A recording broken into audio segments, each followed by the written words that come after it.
We've all heard the rule, I before E except after C. It's helped school children, and many adults admit it, remember how to spell words like believe and receive. But what about the word weird, spelled W-E-I-R-D, or science with that pesky C followed by the I? That other old rule that says when two vowels go walking, the first one does the talking, works well with words like need and paid. However, when it comes to great and grieve, well, I guess we just have to memorize the exceptions. These irregularities in English make it one of the most difficult languages for foreigners to learn and for native English speakers to spell. There's several reasons for this, beginning with, well, the beginnings of English. The start of English, I suppose, was Old English from about the year 500 onwards, which was an amalgam of various North German dialects and Scandinavian languages. And then we had a big addition of French and Latin when the English were conquered by the French in 1066. And so we had 300 years or so when there wasn't really English as the official language in England, but French was. And so we had a lot of French words and things that came in at that point.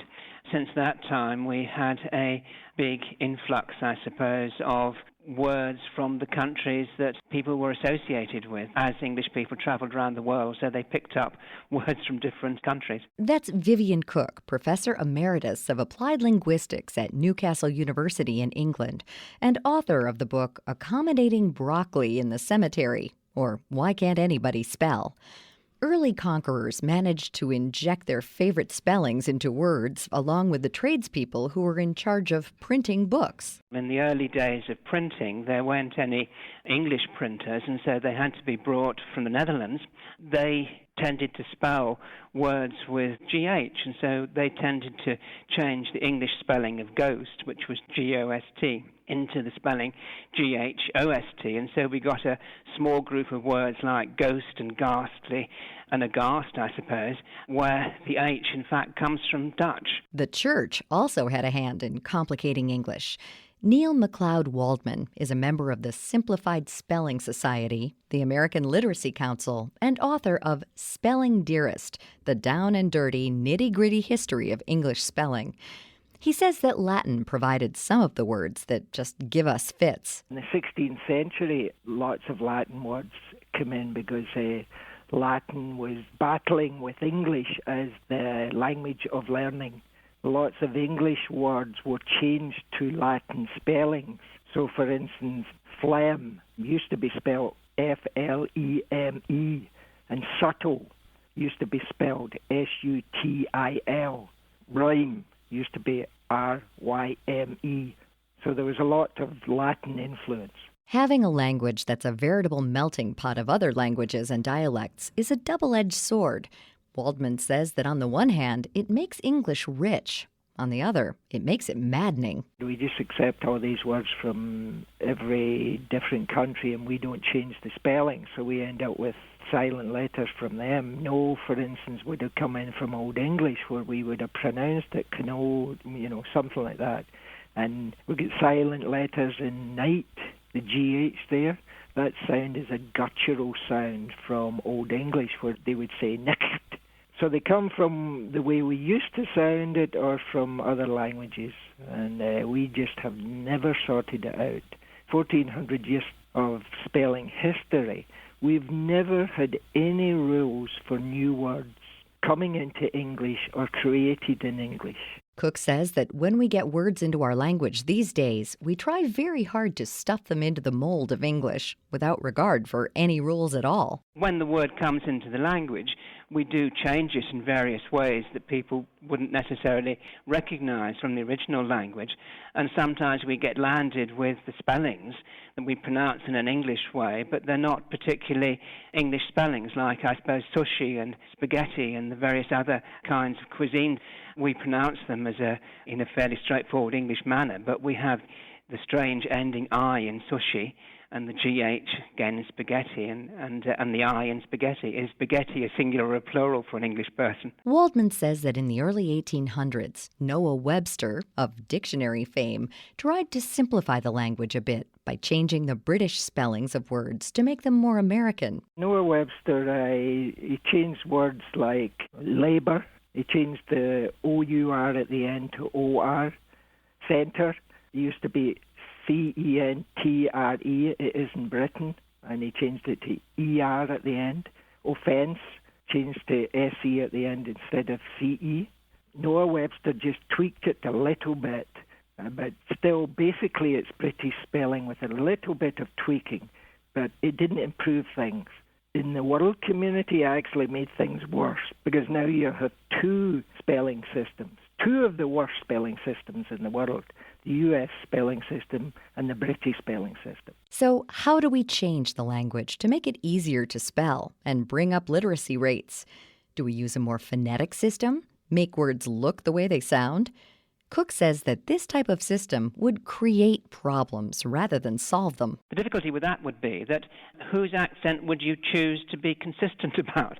Because if you settled on your accent or my accent or accent from a person from Australia or whatever it was, that would have particular consequences for the spelling system. Waldman agrees that phonetics isn't the way to go. He suggests that we just need to be consistent with how to represent sounds. For instance, in English, there's dominant patterns, and we have dominant patterns, but we stray from these patterns. And if you just changed a few words to fit with the dominant patterns, it would be much simpler. For instance, short words usually have a CK at the end for a K sound, like trick, lick, back, pack. But then you have words like trek, T-R-E-K, and zinc, Z-I-N-C. So if you change these two words and put the CK at the end, the patterns would be absolute. That consistency should also extend to our spelling rules. If you take the one that everybody knows about, the I before E except after C, there's so many exceptions to that rule that it's confusing. For instance, receive and believe follow the I before E rule, but they are two of the most frequently misspelled words. And the reason for that is that the I before E rule has so many exceptions that they don't know which are correct and which are exceptions to the rule. So if you take the I before E rule and actually make it work and change all the exceptions to follow the rule, things would be a lot better. Vivian Cook's book, Accommodating Broccoli in the Cemetery, or Why Can't Anybody Spell, and Neil Waldman's book, Spelling Dearest, are both available online now. You can learn more about Cook and Waldman and all of our past guests at viewpointsradio.org. For behind the scenes, check out Viewpoints Radio on Twitter, Instagram, and Facebook. This segment was written and produced by Evan Rook and Pat Reuter and originally aired in July 2018. Studio production by Jason Dickey. I'm Marty Peterson. Viewpoints returns in just a moment. Progressive presents The Sounds of the Old World. The year is 2019, and someone is waiting for the previews to start in a movie theater. Hey, you want anything? Popcorn? Soda? No, nothing? This has been The Sounds of the Old World. Brought to you by Progressive, where drivers can still switch and save like it's 2019. Quote today at Progressive.com. Progressive Casualty Insurance Company and Affiliates. With United Healthcare Medicare Advantage plans, there's so much to take advantage of, like $0 copays on hundreds of prescription drugs. Wow. Pick up at your local pharmacy or take advantage of free delivery. To learn more, visit AdvantageWow.com. Wow. That's AdvantageWow.com. $0 copay may be restricted to particular tiers, preferred medications, or mail order prescriptions during the initial coverage phase and may not apply during the coverage gap or catastrophic stage. Free delivery with preferred mail order pharmacies. Wow.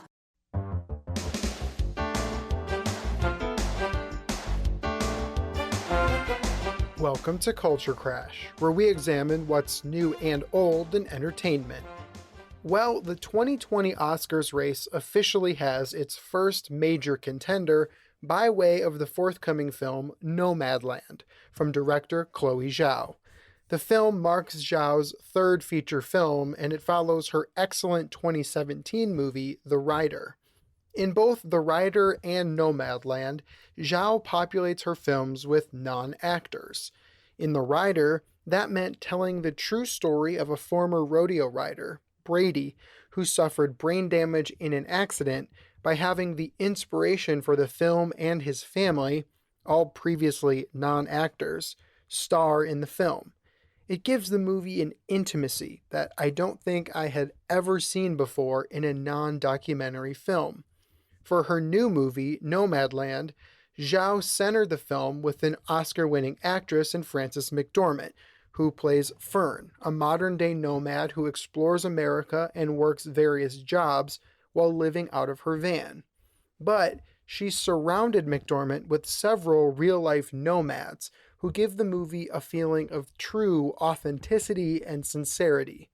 I was able to see Nomadland during the virtual New York Film Festival, and it was truly a piece of filmmaking magic.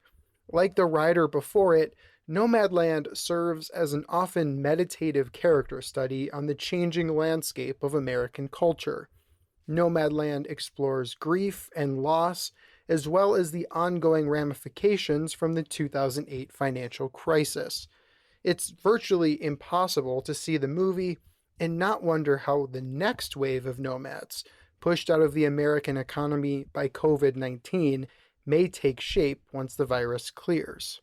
McDormand is stellar as usual, and she manages to make the audience relate to, and if nothing else, at least understand the motivations behind being a nomad, something that remains foreign to most of us.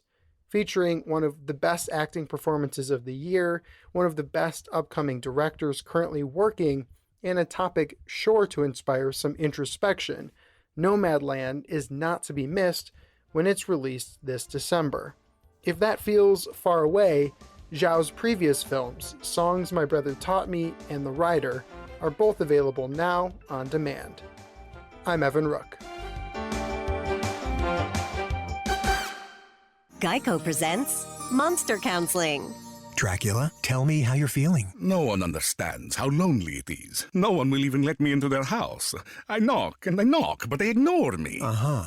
What else? I look in the mirror and I don't even see myself anymore.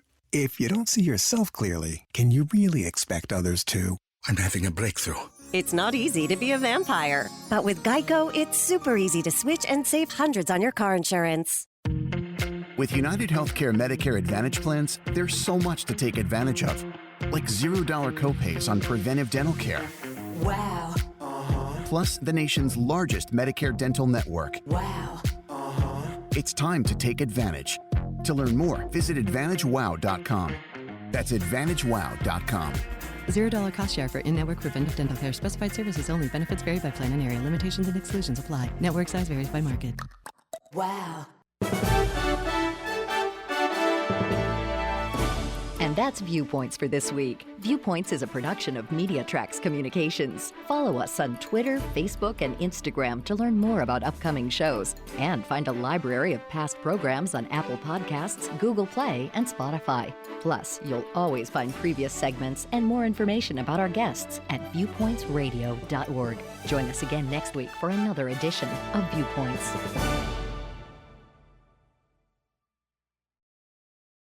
Nearly 18 million people in the United States have atopic dermatitis, also known as eczema. Eczema can happen almost anywhere on the skin, including the face, neck, and arms, but it can appear differently for everyone. Mom, author, singer, and fashion designer Jessica Simpson talks about her mild to moderate eczema for the first time. As a kid, I first noticed eczema on the back of my arms and legs. I would cover up my skin because I felt self-conscious anytime I was experiencing an eczema flare. I've tried to manage my eczema over the years with various over-the-counter lotions and creams, but it got much worse during my last pregnancy. As a busy working mom of 3, I don't always have time to focus on my eczema, so I finally talked to my doctor and was prescribed Eucrisa. I'm happy to say that my eczema improves when I use it. I truly encourage patients and caregivers to have the eczema conversation and talk to their doctor about potential treatment options that may be right for them. Jessica has been using Eucrisa Crisaborole Ointment 2%, the first and only 100% steroid-free prescription ointment for the treatment of mild to moderate eczema in patients as young as 3 months old.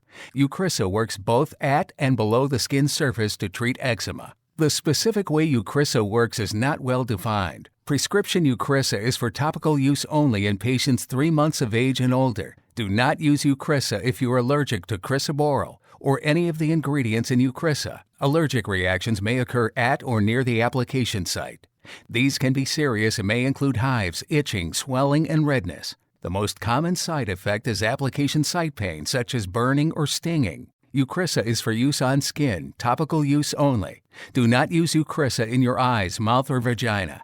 Ask your doctor about Eucrisa. Learn more at eucrisa.com or by calling 1-866-EUCRISA. Again, that's EUCRISA.com.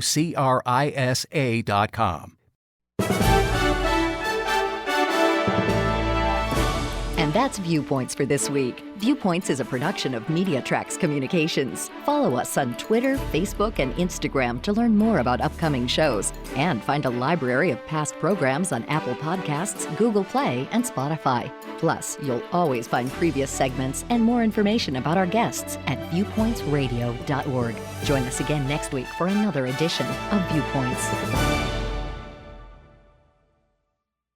Coming up next week. One side will say, listen, people make a decision to come here illegally. What expectations should people have? What rights do they have? The 12 million undocumented immigrants who call the U.S. home. Then, when he said that on national television, look, my hair was on fire because that's not an element that the government has to prove. The disparities when it comes to prosecuting white-collar crime. I'm Marty Peterson. And I'm Gary Price. These stories in depth on your public affairs magazine, Viewpoints.